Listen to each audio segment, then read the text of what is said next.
So the last time we saw you was about a year ago, and you were giving us a video diary of what it's like on the front lines. When you reflect on what 2020 did or its impact was, what was it on your life, in your bubble? If you think about it, what was the impact? I think for me, positive and negatives. I think you can't always be like, oh, it's a pandemic, it's been horrible, it hasn't been great, but there have been positive things that have come out of it.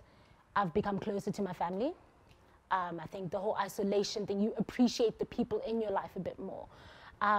My close friends have become my closer friends, kind of made that circle smaller. And just appreciating the way of communication. So video chats have now become the new baseline, and it's fantastic that you can have a girls' night from across the world now, and I don't need you to be on the couch with me. So that has been fantastic, and it's really great, and we've built these friendships that we wouldn't otherwise have been able to if COVID didn't teach us this new way of communicating. So that has been fantastic. Negatively, to be honest, my mental health took a dip. I think after recovering from COVID and going back to work, I noticed that I was easily triggered. I was very anxious. I think my depression kind of came out of the woodworks, and I actually had to start seeing a psychiatrist and a psychologist again after, I think, 10 years, just because it was affecting my work life, it was affecting my family. And I think I was pulled aside by a colleague even, just asking like, what's going on? You're not yourself. And I'd like to think of myself as a bubbly, nice person. So that was completely affected, and I needed to seek help for that. So that's one of the negatives, yeah. When we watched your video clips that you had sent us documenting your time working, a lot of people felt overwhelmed just watching what you had to deal with on a daily basis. Has that somehow subsided? Has it been a wave? Does it come and go? You know, where are we now when you go into work? What are your expectations when you start your day, knowing that, you know, you are right there watching it firsthand? So it has been up and down. We did see a dip after the first wave. I think around November was when we started feeling normal again. But December hit and it just skyrocketed all over again. So we've been seeing the waves come in. Another thing is we come in ready for battle. So we psych each other up as teams. We got to do this, we're in, we got to, like, it is what it is at this point, and we're so used to that. We are just now figuring out ways to keep up the morale, keep up the team spirit, keep up the I am here for a reason and I love my job. It's just a very difficult job right now. So when it's very busy and we're getting to numbers of 50 on the floor, which it was at the beginning of the year, then we kind of get each other going again. But we have seen good dips, and we're seeing that it's not just COVID that the illnesses, or we're not just seeing COVID illnesses anymore, which is a relief. I'm actually getting to think as a doctor again. So yeah, I think that's the current thing, is just take it as it comes. So then how are you doing that? How do you guys motivate each other, encourage each other, boost morale? I mean, we sometimes see video clips on social media of, you know, medical professionals either singing or standing, and you think to yourself, I, as a normal person who does not have to be in that situation and feeling low and heavy and overwhelmed, I can't even imagine what it must be like for you, you know, in terms of keeping your spirits up. So what do you guys practically do? It's different things. I think in my workspace, we're different smaller teams. So we have our own WhatsApp group. So the memes get sent every now and then. We discuss, and we know each other's personal lives. So we'll check up on each other. How you doing? You looked a bit off. How's it going? Music helps a lot. So sometimes if it's a long shift or things are just getting a little rough, little music will be played in the background just to keep things going. And you just keep it light as it can be in the situation. So on shift, we will be joking around. We will get each other coffee, do coffee runs, cakes will be bought. Sometimes after a long weekend, one of our consultants will bring us, you know, donuts, just to be like, well done team, keep it going. Just because it is hard. So whatever we got to do to fake it till we make it, that's what we do. What would you say was the lowest point in terms of, being at the hospital or dealing with patients in the last year? What would you think, if you reflect, was the hardest time or the lowest point? For me, there's two. It's when I fell sick. When I fell sick, there were many things that happened all at once. I think I noticed I was ill, but I felt guilty for not going to work. So I still went to work ill, to the point where I collapsed at work. And that's how I found out I had COVID. And then realizing that you are one of them. You are a statistic. You think you're invincible until it happens to you. So that was the first point. And having to go through being alone at home, isolating to protect my family while going through COVID, that was quite hard. And the second lowest point, I think, for me was losing a colleague who was a friend.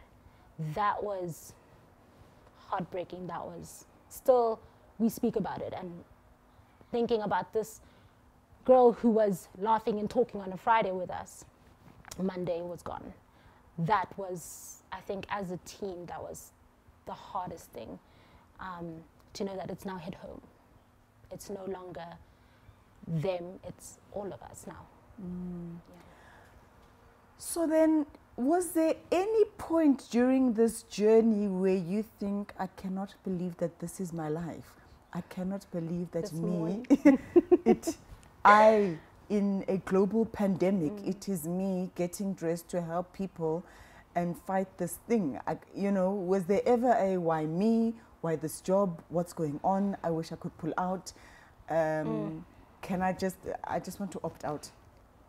Yes, multiple times. I think it's when you're at work and you're pushing and what you're doing is not enough and someone still dies.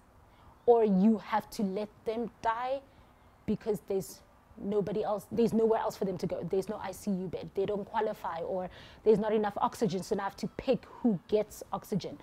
Those are the moments when I have been like, I cannot.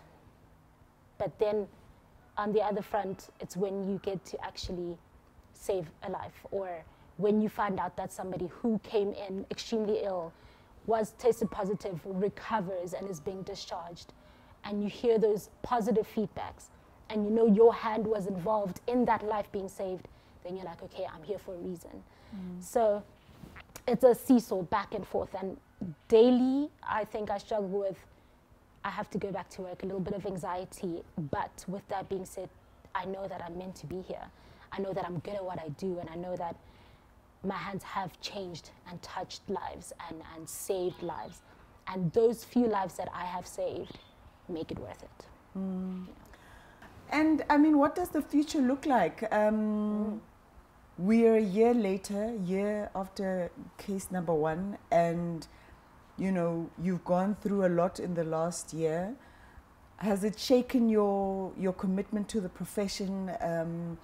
When you think about what you do, are you still very positive that you're doing the right thing, you're the right person at the right time doing the right thing? Or are you thinking, I don't know if I can do another year like the last year?